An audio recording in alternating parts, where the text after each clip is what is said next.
우리가 감사를 표할 때 문득 이런 생각이 듭니다. 이 감사가 당연히 받아야 될 대가에 대한 감사인가? 아니면 기대하지 않았던 선물에 대한 감사인가? 같은 콘서트를 봐도 어떤 마음으로 보느냐에 따라서 다르죠. 네, 그렇습니다. 이 가을이 깊어가는 밤에 멋진 공연을 또 선물로 받은 그 감사의 마음으로 본다면 감동이 2배가 될 것입니다. 사랑하는 성도 여러분, 우리는 종종 이 상과 선물을 혼동할 때가 있습니다. 이 상은 성과에 기반한 조건부 보상입니다. 그러나 선물은 관계에 기반한 무조건적인 호의가 선물입니다. 히브리서 11장 6절을 보시면 믿음이 없이는 하나님을 기쁘시게 하지 못하나니 하나님께 나아가는 자는 반드시 그가 계신 것과 또한 그가 자기를 찾는 자들에게 상 주시는 이심을 믿어야 할지니라. 여기 상이라는 단어 때문에 우리가 이 하나님과의 관계를 오해합니다. 내가 잘하면 하나님이 상 주셔. 여러분, 이건 사실 엄밀한 의미에서 믿음이 아니죠. 믿음은 보상이 아닙니다. 그렇다면 우리가 이 히브리서 11장 6절에 상 주시는 하나님을 어떻게 이해해야 될까요? 상이라는 말 때문에 자꾸 어떤 보상, 우리가 형통한 축복 이것만을 생각하는데 원문의 헬라어의 상은 미스타포도테스라는 단어입니다. 이것은 거래가 아닌 관계를 통한 하나님 자신, 하나님과의 교제를 말합니다. 다시 말해 히브리서 11장 6절에 상 주시는 하나님은 하나님과 교제하는 것 자체가 상이라는 거예요. 하나님 자신이 상이라는 겁니다. 우리가 하늘의 신령한 은혜들과 이 땅의 기름진 축복들도 상이지만 살아계신 하나님 자체가 우리의 상이라는 놀라운 사실입니다. 그렇습니다. 사랑하는 성도 여러분, 우리의 믿음은 뭔가를 막 애써서 내가 얻는 것이 아니라 은혜 안에서 하나님을 찾는 자들에게 하나님이 자신을 상으로 주시는 것입니다. 오늘 예배도 그렇습니다. 이 예배가 지난주처럼 당연한 예배가 아니라 이거는 다시 돌아오지 않는 예배입니다. 하나님 앞에 그 어느 때보다도 감사한 마음으로, 예배에 감사하는 마음으로 또 우리가 그렇게 이 예배에 함께 하실 때 하나님께서 우리에게 놀라운 선물과 같은 은혜를 베풀어 주실 줄로 믿습니다. 여러분, 누군가 여러분에게 예수님을 믿으세요? 라고 묻는다면 당연히 예라고 대답하실 겁니다. 예배에 나오는 분한테 당연한 질문 아니냐 이렇게 생각할 수 있습니다. 그런데 예수님 믿으세요라는 질문에 예하신 분한테 구원의 확신 있으세요? 라고 물으면 망설이는 분이 있습니다. 교회 오래 다니셨는데도 여기에 정확하게 대답을 못하는 분들이 있다는 것입니다. 그것은 바로 이 선물과 상을 구별하지 못했기 때문입니다. 여러분 아시는 옛날 동화에 보면은 어느 고을에 가난하지만 착한 농부가 살고 있었습니다. 이 농부에게 있어서는 땅이라고 고작 손바닥만한 조그마한 땅이 전부였는데 거기에다가 이 농부가 무를 심었어요. 씨를 뿌리고 나서 이 무를 거뒀는데 너무 무가 잘 자라가지고 큰 무가 이제 나오니까 이 농부의 마음에는 고을 원님한테 감사한 마음이 있었어요. 원님 덕분에 이렇게 참 농사를 잘 짓게 됐다. 그래서 가장 좋고 제일 큰 무를 뽑아다가 이제 원님에게 가서 드린 겁니다. 원님이 보니까 참 가난한 농부지만 너무 그 마음이 착하고 귀해서 여봐라, 곳간에 뭐 들어온 게 없느냐 그랬더니 얼마 전에 소 한 마리가 들어온 거예요. 그래서 이 착한 농부에게 소를 선물로 주었습니다. 그랬더니 그 옆집에 사는 심수궂은 농부에게 이 이야기가 들린 거예요. 아니, 무를 바쳐가지고 소를 받아? 그러면 내가 소를 바치면 더 큰 걸 받겠구나. 그래가지고 원님을 찾아가서 소를 드렸습니다. 그랬더니 자초지종을 모르는 원님은 또 기쁜 마음에 여봐라, 곳간에 뭐가 들어왔냐 그랬더니 얼마 전에 무 하나 들어왔습니다. 여러분, 이 두 농부의 차이가 무와 황소의 차이가 아니라 바로 선물과 상의 차이를 말합니다. 착한 농부는 순수한 마음으로 대가 없는 선물을 한 거예요. 반면 심술궂은 농부는 상을 바라는 마음으로 계산기를 두드렸습니다. 이처럼 같은 행동도 어떤 마음으로 하느냐에 따라 선물이 되기도 하고 상을 바라는 거래가 될 수도 있습니다. 여러분, 선물과 상의 차이가 뭘까요? 선물은 주는 사람 마음이에요. 조건이 없습니다. 그러나 상은 주는 사람 마음이 아니라 받는 사람이 잘해야 받을 수 있는 성과입니다. 공부도 잘해야 상을 받고 운동도 그렇고 음악도 상은 잘해야 받는 대가인 것입니다. 그렇다면 우리가 받은 이 구원은 상일까요? 선물일까요? 에베소서 2장 8절에 너희는 그 은혜에 의하여 믿음으로 말미암아 구원을 받았으니 이것은 너희에게서 난 것이 아니요 하나님의 선물이라. 그렇습니다. 구원은 우리가 결코 잘해서 받은 게 아니라 예수 그리스도를 믿는 모든 사람들에게 하나님께서 선물로 주셨다고 말씀하셨습니다. 그런데 문제는 분명히 주는 사람은 선물로 줬어요. 근데 받은 사람이 가가지고 이걸 상이라고 자랑하고 있다는 거예요. 이거 엄밀히 말하면 이단입니다. 이단. 이처럼 구원을 상으로 생각하니까 내가 자꾸 뭔가를 해야만 구원을 받았다고 자기 안에서 구원의 조건을 찾으려고 한다는 것입니다. 구원을 상이라고 생각하니까 구원의 확신 있으세요 하니까는 대답을 못하는 거예요. 여러분, 어떤 아이가 생일날이 됐어요. 엄마 아빠한테 가가지고 제가 생일날 뭘 해야 선물을 받을 수 있죠? 공부를 열심히 해야 되나요? 아니면 뭐 엄마 아빠를 도와야 되나요? 여러분, 그런 아이 보셨습니까? 생일날 선물은 뭘 해갖고 받는 게 아니라 그냥 주는 거 기쁘게 받으면 되는 겁니다. 구원은 거듭난 자들에게 주시는 생일 선물이에요. 사랑하는 성도 여러분, 만약 이 구원을 상이라고 생각해 보세요. 도대체 어떻게 얼마나 잘해야 얼마나 노력해야 우리가 이 구원을 얻을 수 있을까요? 상을 받으려면 반드시 거기에 기준이 있습니다. 합격을 해야 상을 받을 수 있어요. 특별히 이 기준, 이 구원의 심판관이 누구입니까? 바로 우리 하나님이십니다. 근데 하나님의 기준은 우리와 다르다는 거예요. 우리는 십계명에서 살인한 죄는 큰 죄고 마지막에 그 남의 물건을 탐내는 것은 작은 죄라고 생각합니다. 그런데 하나님의 기준은 달라요. 살인한 사람이나 탐심을 가진 자나 똑같은 죄인이라고 성경은 말합니다. 이게 바로 하나님 나라의 법입니다. 이게 바로 하나님의 기준이에요. 그래서 로마서 3장 23절에 모든 사람이 죄를 범하였음에 하나님의 영광에 이르지 못했다고 말씀하고 있는 겁니다. 어느 누구도 이 하나님의 절대평가에 다 불합격할 수밖에 없어요. 100점이 아닌 이상은 99점도 불합격이 될 수밖에 없는 것이 하나님의 법입니다. 사랑하는 성도 여러분, 유명한 마틴 루터 이 일화에 보면은 이 루터가 막 고해성사를 하는데 그렇게 길게 했다고 그래요. 뭔 회개할 게 그렇게 많은지. 그가 사제가 되었어도 수도승이 됐는데도 그렇게 고해성사를 길게 해가지고 한 번은 그날도 고해성사를 너무 길게 하니까 이 그 고해성사를 받는 신부가 이런 이야기를 했다고 합니다. 당신이 이 고해를 받는 나를 힘들게 하는 이것도 죄가 되는 거 모르냐라고 화를 냈다는 그런 일화가 있습니다. 이처럼 루터는 아무리 죄를 고백했어도 그가 진정한 평안, 이 복음의 자유함을 깨닫지를 못했습니다. 왜 그랬을까요? 그건 루터가 자기가 뭔가를 통해서 이 구원을 이루어야 된다는 이 생각을 가졌기 때문에 그렇습니다. 그랬던 루터가 로마서 1장 17절에 오직 의인은 믿음으로 말미암아 살리라 에서 깨달은 것이 바로 구원은 상이 아니라 선물이라는 것을 깨달은 것입니다. 오늘 여러분 안에 이러한 깨달음이 있으시기를 주님의 이름으로 축복합니다. 그래도 정 안 되면 집에 가셔서 깨에다가 설탕이라도 섞으셔서 깨달으시기를 주님의 이름으로 축복합니다.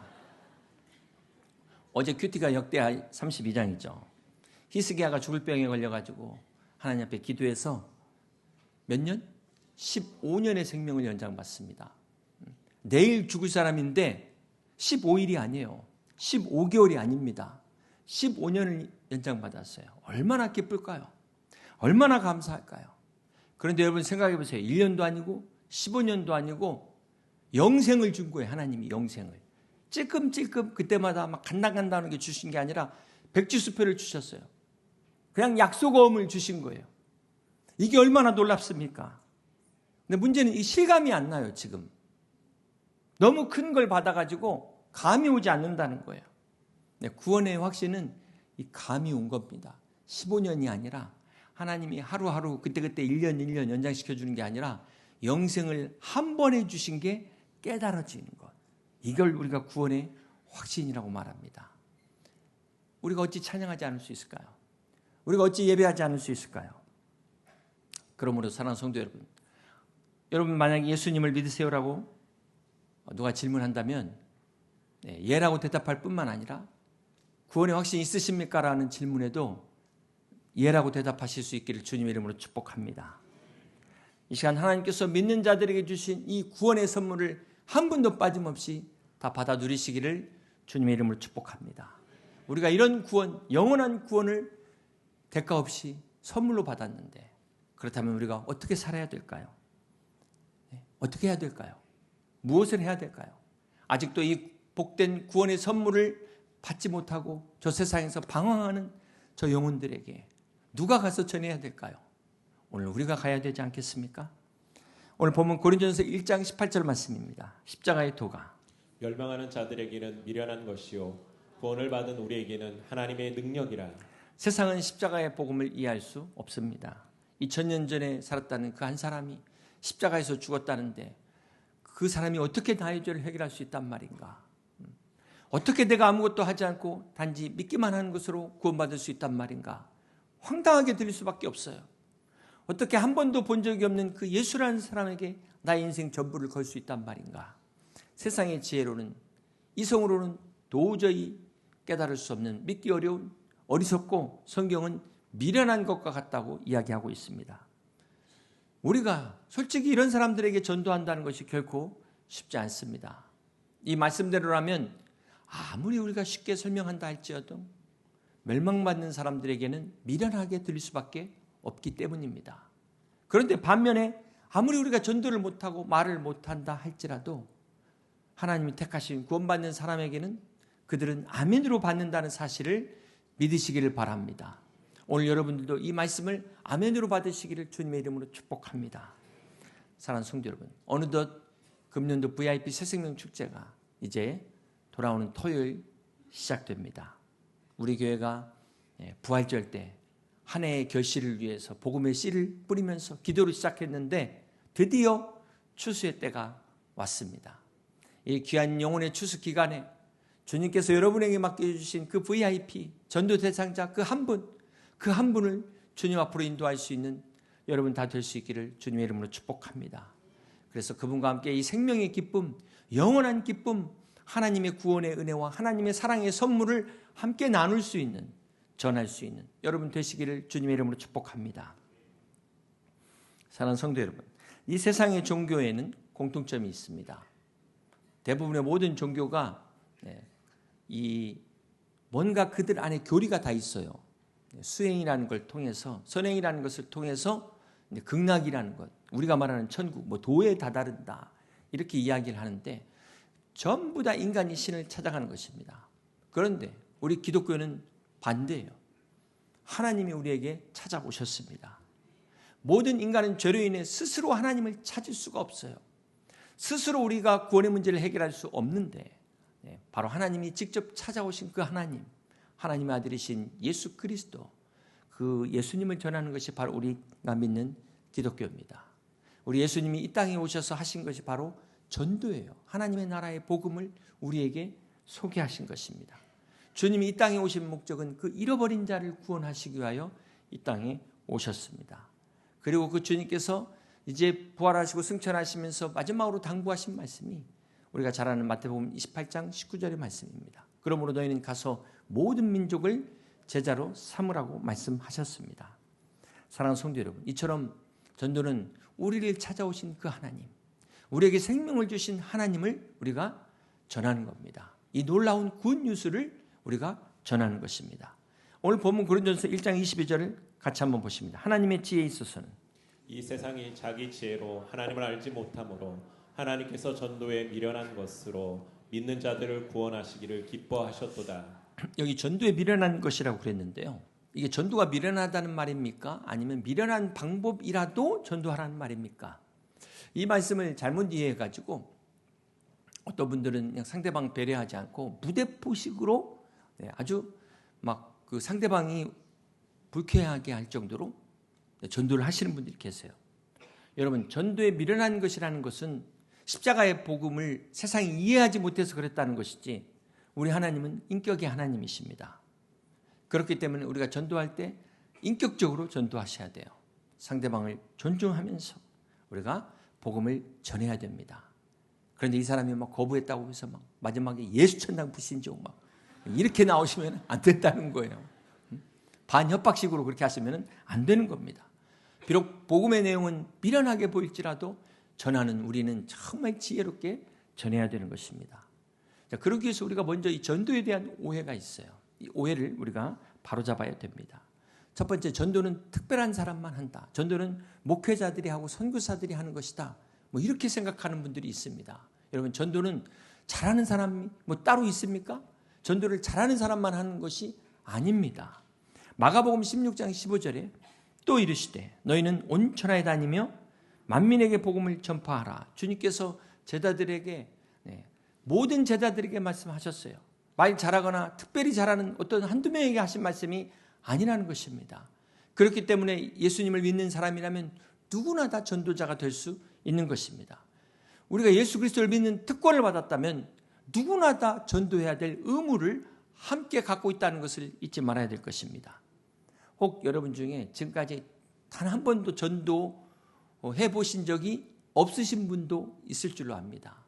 나하고 전도는 전혀 관계가 없어. 내가 무슨 전도 뭐 이렇게 꿈에도 생각 못 하신 분도 있을 줄로 압니다. 그런데 사실 그분 삶 자세히 보면 그분도 전도하고 있어요. 뭔가는 전도를 하고 있어요. 맛집에 가가지고 SNS에 올려가지고 막 소개하면서 이거 대박이다. 그러면서 내가 쏠게. 약속 잡자. 이게 전도 아닙니까? 직장이나 어떤 모임에서 식사하면서도 또 막 딴 데 맛있는 거 막 얘기하면서 그 식당 주인하고 전혀 관계가 없는데 열심히 막 홍보를 하더라고요. 이게 전도 아닙니까? 여러분, 물어보지도 않았는데 그 어디 있는 식당 뭐 찾아가지고 지도 링크까지 보내줘요. 이게 전도 아닙니까? 가족과 친구에게 막 자기가 아는 정보들 막 나눠주면서 특별히 막 여기에다가 투자하면 대박 난다. 막 저녁에도 막 늦은 시간에도 전화하면서 막 그렇게까지 정보를 알려주면서 정작 나에게 영원한 생명을 주시고 내 인생을 바꾼 이 복음은 때가 아닌 것 같아. 분위기가 어색해. 이래가지고 망설이고 있지는 않습니까? 어디 가서 1,000원만 싸게 사도 자랑하면서 내 영혼이 구원받은 영생의 문제에 대해서는 입을 다물고 있지 않습니까? 그렇다면 이게 진짜 구원받은 것일까? 그 구원은 어떤 구원일까? 여러분, 어떤 분은 구원의 확신을 무슨 막 환상으로 보고 막 음성으로 듣고 막 어떤 그 절대 부러워할 게 아닌데요. 진짜 구원의 확신을 가진 사람은 전하지 않을 수가 없어요. 진짜 구원의 확신을 받았다면 침묵할 수가 없는 겁니다. 진짜 구원에 대한 확신을 가지면 이 전하는 게 전도가 선택이 아니라 필연이 돼요. 필연. 진짜 구원을 받은 사람은 전도가 이게 의무가 아니라 열정이 돼요. 열정. 누가 시켜서 하는 게 아니라 자발적으로 전하지 않고는 견딜 수 없는 심정을 갖게 되는 것입니다. 그렇습니다. 여러분, 전도는 결코 말을 잘해서 하는 게 아니에요. 그냥 내 있는 이 좋은 것, 이 귀한 것을 나누고 싶은 이 마음만 있다면 얼마든지 누구든지 가능한 것이 바로 전도입니다. 두 번째, 전도에 대한 오해는 대부분의 사람들이 전도하면은 이렇게 막 전도지를 들고 지하철 가서 나눠주는 사람들 생각해요. 여러분, 낯선 사람들이 막 왔다 갔다 하는 그런 데서 전도지를 나눠주는 것 결코 쉽지 않습니다. 그런데 이 전도가 낯선 사람에게만 하는 게 아니라 여러분 한번 생각해 보세요. 여러분 중에 정말 모르는 사람이 복음을 전하거나 전도지를 줘서 뭐 그렇게 믿는 분도 있을 줄 압니다. 그러나 대부분은 다 관계가 있는, 내가 아는 사람을 통해서 복음을 듣고 여러분이 이 자리에 있는 줄로 믿습니다. 그렇기 때문에 꼭 먼 데 가서 찾지 마시고 모르는 사람 찾아갈 생각하지 마시고 가까운 데서 여러분 주변에 믿지 않는 사람이 있다면 그들에게 다가가서 그들과 함께 영적인 교제를 자연스럽게 나눌 수 있는 여러분 되실 수 있기를 바랍니다. 세 번째로 이 전도에 대한 오해가 전도에도 이 성공과 실패가 있다고 생각하는 것입니다. 사실 전도의 실패는 없습니다. 전도가 안 되는 게 아니라 안 하는 게 문제죠. 예수님을 믿으라고 교회를 꼭 가자고 하는 것만이 전도는 아닙니다. 우리가 얼마든지 그 사람과 이 인생의 문제를 이야기할 수 있고 죽음의 문제를 이야기할 수 있습니다. 여기에 무슨 실패가 있겠습니까? 물론 이제 예수님 영접하라고 하는데 거부하고 같이 교회 가자고 했는데 이제 받아들이지 않으면 우리가 거절당했다는 마음의 상처를 받아요. 이게 부담이 됩니다. 그런데 여러분 한번 생각해 보세요. 그 사람 입장에서 보면 지금까지 그 사람 평생 살아온 가치관이 있잖아요. 지금까지 그 사람의 습관이 있습니다. 그런데 누가 와가지고 그 한마디 한 걸로 그걸 바꾼다는 게 이게 보통 어려운 문제가 아닙니다. 이 거절한다는 것, 그렇기 때문에 이것은 어쩌면 당연한 거예요. 오히려 이분이 그 자리에서 영접하고 승낙하는 것이 기적입니다. 기적. 그렇기 때문에 내가 복음을 전했는데 거절했다고 해서 실패했다. 절대로 그렇게 생각해서는 안 됩니다. 전도의 성공과 실패는 이분이 교회에 나왔냐, 나오지 않았냐에 달려있는 것이 아니라 오늘 우리가 전도를 했느냐, 하지 않았느냐, 여기에 있는 것입니다. 그러므로 사랑하는 성도 여러분, 전도의 실패는 없습니다. 오히려 전도를 포기하는 것이 실패입니다. 그렇다면 우리는 이 전도를 어떻게 해야 될까요? 간단하게 몇 가지 말씀드리면 첫 번째는 우리가 이 관계가 중요합니다. 요즘은 뭐 IQ, EQ 시대가 아니라 그 NQ 시대, 네트워킹 코션. 네트워킹 코션. 이 관계를 맺는 것이 얼마나 중요한지 몰라요. 좋은 관계를 맺는 것이 얼마나 중요합니까? 전도도 마찬가지. 전도가 우리가 사람과 사람의 관계를 통해서 전해지기 때문에 이 관계라는 게 전도의 다리와 같은 거예요. 통로와 같은 것입니다. 실제로 통계에 보면은 교회에 처음 온 사람이 그 교회 안에 적응할 때 5명과 관계를 맺으면 그 교회에 적응한다는 통계가 나와 있습니다. 오늘 우리가 기도하고 있는 그 VIP들, 전도 대상자들, 그 사람들을, 좋은 사람들을 소개시켜주고 교회 안에서 서로 좋은 관계를 맺게 한다는 것이 이 사람이 믿음을 받아들이고 신앙생활을 하는데 정말 중요하다는 거예요. 오늘 여러분도 믿음 안에서 좋은 관계 맺을 뿐만 아니라 또 여러분이 그 지금 전도하고 있는 전도 대상자들도 우리 성도들과 좋은 관계를 맺어줄 수 있는 여러분 되실 수 있기를 바랍니다. 두 번째 우리가 어떻게 전도해야 될까요? 골로새서 4장 3절입니다. 우리를 위하여 기도하되 하나님이 전도할 문을 우리에게 열어주사 그리스도의 비밀을 말하게 하시기를 구하라. 사도 바울은 전도할 문을 열어달라고 기도하라고 말씀합니다. 그렇습니다. 우리의 힘으로 전도할 수 없습니다. 우리가 전도하지만 그러나 이 전도할 기회조차도 하나님이 주셔야 가능한 것입니다. 그래서 우리가 기도해야 됩니다. 기도는 전도할 수 있는 힘도 주고 열정도 주고 능력을 가져다 주고 무엇보다도 하나님을 가져다 줍니다.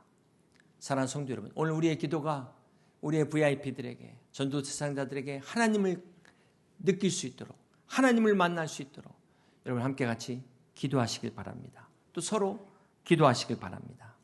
마지막 세 번째는 어떻게 전도해야 될까요? 여러분 전도할 때 어떤 마음으로 전도하십니까? 어떤 기대를 가지고 전도하십니까? 우리는 부족하지만 우리 힘으로 할 수 없지만 하나님이 여러분을 통해서 일하실 것을 기대해야 합니다. 어떤 분들은 전도하면서도 뭐 이런다고 될까? 내 믿음대로 될지어다 그랬어요.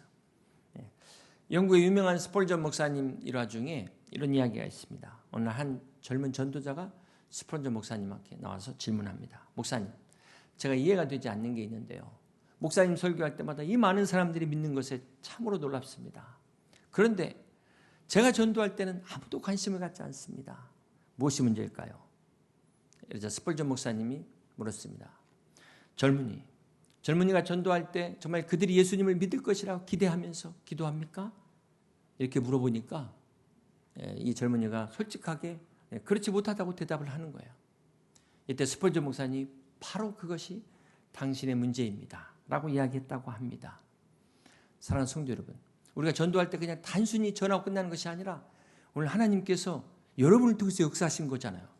그렇다면 저 사람을 통해서 어떻게 역사하실지를 우리가 기대해야 되지 않겠습니까? 기도해야 되지 않겠습니까? 사랑하는 성도 여러분, 여호수아 6장에 보면 그 유명한 여리고성이 무너지는 장면이 나옵니다. 상식적으로 생각해 보세요. 그 견고한 여리고성이 아무리 13번이 아니라 130번을 돈들 그게 그냥 무너지겠습니까?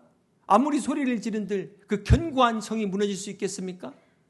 그런데 이 난공불락의 성이 하나님 말씀에 순종될 때 무너졌다는 사실을 여러분 믿으시길 바랍니다. 여기서 우리가 기적의 원리를 발견할 수 있어요. 성을 돈 것은 이스라엘 백성이었지만 성을 무너뜨리는 것은 살아계신 하나님이셨습니다. 그렇습니다. 오늘 여기서 우리는 말씀의 원리를 찾을 수가 있습니다. 우리가 순종할 때 하나님이 역사하신다는 사실을 기억하시길 바랍니다. 그렇기 때문에 전도는 우리의 몫이라면 이 전도가 되게 하는 것, 그것을 통해서 생명을 구원하는 것은 하나님의 몫이라는 사실을 잊지 마시길 바랍니다. 그러므로 우리가 순종하면 하나님이 일하십니다. 우리가 전도하면 하나님의 방법으로 하나님이 함께 하십니다. 그러므로 오늘 저와 여러분의 순종을 통해 한 영혼이 돌아오고 너와 내 집이 구원을 얻으리라는 말씀이 이루어지는 그런 역사가 일어나기를 주님의 이름으로 축복합니다. 우리가 그런 기대를 가지고 기도함으로 순종할 수 있는 여러분 되시기를 주님의 이름으로 축복합니다. 이제 말씀을 정리합니다. 사랑하는 성도 여러분, 앞에서 구원은 선물이라고 말씀드렸습니다. 하나님 주신 최고의 선물, 요한복음 3장 16절에 하나님이 세상을 이처럼 사랑하사 독생자를 주셨으니 이는 그를 믿는 자마다 멸망하지 않고 영생을 얻게 하려 하심이라고 말씀하셨습니다. 하나님께서 죄로 인해 완전히 단절된 인류를 구원하시기 위하여 독생자 예수 그리스도를 이 세상에 보내신 것이 바로 하나님의 선물입니다. 하나님의 최고의 선물은 바로 예수님의 십자가입니다. 십자가의 사랑이 바로 하나님의 선물이라는 것입니다. 우리 인간의 죄와 허물을 해결하기 위해서 예수 그리스도의 십자가의 죽음을 통해서 우리가 하나님의 자녀가 되는 이 축복을 선물로 받았습니다. 그렇습니다. 사랑하는 성도 여러분, 전도는 이 하나님의 최고의 선물, 사랑의 선물을 나누는 것입니다. 전하는 것입니다. 이게 얼마나 복된 사명이에요. 천사도 흠모한다고 그랬습니다. 그렇습니다. 이 전도는 마치 어느 깜깜한 밤 한 사람이 가로등 없는 길을 운전합니다. 그리고 가는데 마치 저 앞에 이제 계곡에 다리를 건너려고 하는데 갑작스럽게 지진이 일어나면서 다리가 무너지는 거예요. 순간 브레이크를 밟았는데 정말 아슬아슬하게 그 다리 바로 앞에서 차가 섰어요. 내려서 보니까 밑에는 까마득한 절벽입니다. 정말 놀란 가슴을 쓸어안고 있는데 반대편에서 저 깜깜한 쪽에 불빛이 보입니다. 달려오는 불빛이 보여요. 차량들이 지금 이 깜깜한 어둠 속에서 다리가 끊어진 것을 모르고 죽음을 향해 달려가고 있는 거예요. 이 순간 이 사람이 그냥 도로 한복판 앞에 뛰어가면서 외칩니다. 마치 미친 듯이 목이 터져라 소리를 지릅니다. 여러분, 이 사람이 바로 전도하는 사람이라는 거예요. 전도는 바로 이 무너진 다리를 본 사람, 이 무너진 다리를 보고 외치는 사람, 이게 바로 전도하는 사람이라는 것입니다. 이게 바로 전도자의 심령이라는 거예요. 저 수많은 심령들이 꺼지지 않는 불구덩이에 들어가는데 그것을 어찌 가만히 앉아서 보고만 있을 수 있겠습니까? 그것을 어찌 침묵하고 조용히 있을 수 있겠습니까? 누가 미쳤다고 하든 말든, 남들이 조롱하든 비웃든 말든 외면당할지라도 외칠 수밖에 없는 거예요. 멈출 수 없는 것입니다.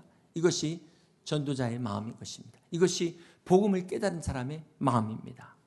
사랑하는 성도 여러분, 이제 말씀을 맺습니다. 결론적으로 하나님이 기뻐하시는 믿음은 어떤 믿음일까요? 하나님이 기뻐하시는 믿음은 바로 하나님 아버지의 마음을 헤아릴 줄 아는 신앙. 하나님은 이 사람을 기뻐하십니다. 그렇다면 하나님 아버지의 마음은 어떤 마음일까요? 그냥 우리 가족만 잘 먹고 잘 살고 신앙생활 잘하고 예배드리는 것으로 끝나지 않고 아직 하나님을 알지 못해서 저 세상에서 방황하는 영혼들, 그들에게 하나님의 사랑을 전하는 그 사람, 하나님이 그 사람을 사랑하지 않겠습니까? 하나님이 그 사랑을 축복하지 않겠습니까? 그렇습니다.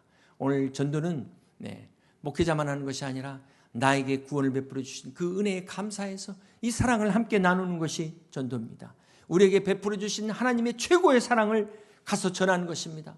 전도는 영혼을 살리는 것입니다. 전도는 하나님과의 아름다운 통행입니다. 이 전도는 누구나 할 수 있습니다. 이 전도는 하면 됩니다. 여러분, 전도를 거꾸로 하면 뭐죠? 도전이에요. 도전.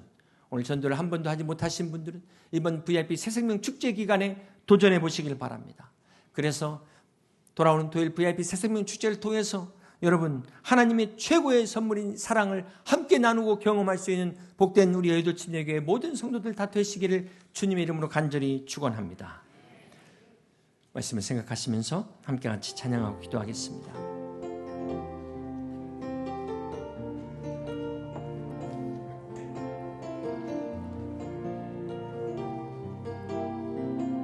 세상 모든 민족이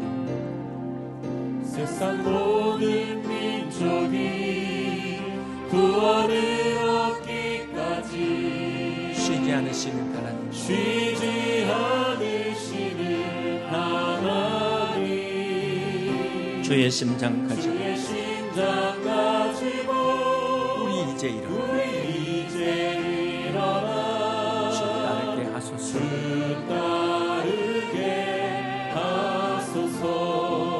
세상 모든 육체가 주의 영광 보도록 우리를 부르시는 하나님,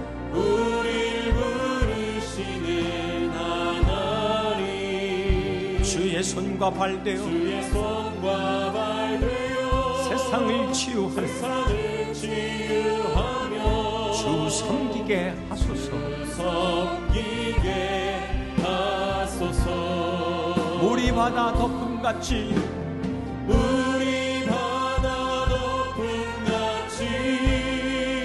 여호와의 영광을 인정하는 것이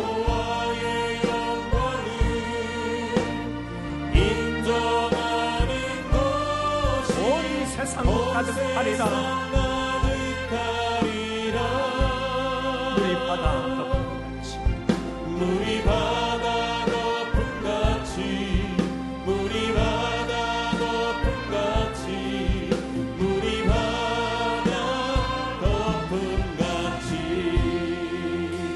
물이 바다 덮음같이 여호와를 인정하는 것이 여러분과 여러분 가정에 가득하시기를, 이 땅에 충만하시기를 우리 주님의 이름으로 축복합니다. 사랑하는 성도 여러분, 이 시간 함께 같이 기도할 때 하나님 아버지 전도의 문을 열어주셔서 우리가 담대한 마음으로 이 복음을 전할 수 있도록 주님 우리를 축복해 주시옵소서.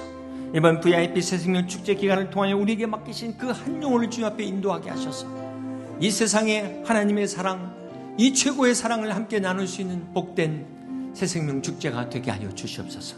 함께 같이 기도하겠습니다.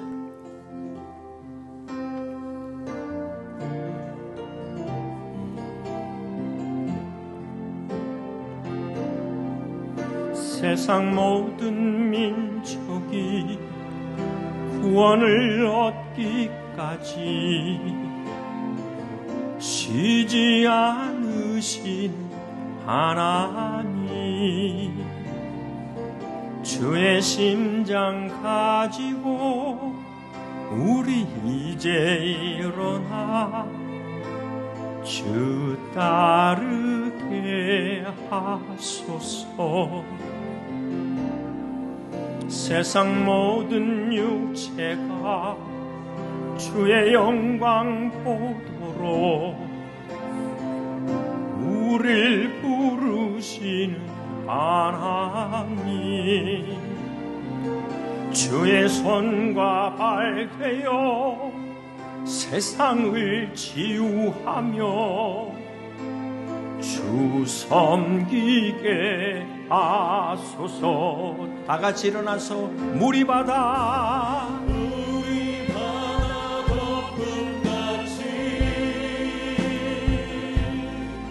여호와의 영광을 인정하는 것이 온 세상 가득하리라. 물이 바다 덮음같이, 물이 바다 덮음같이, 물이 바다 덮음같이 오리라. 그날에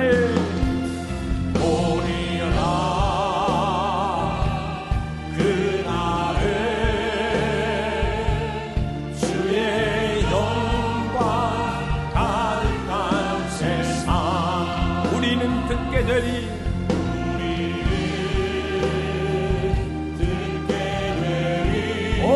세상 가득한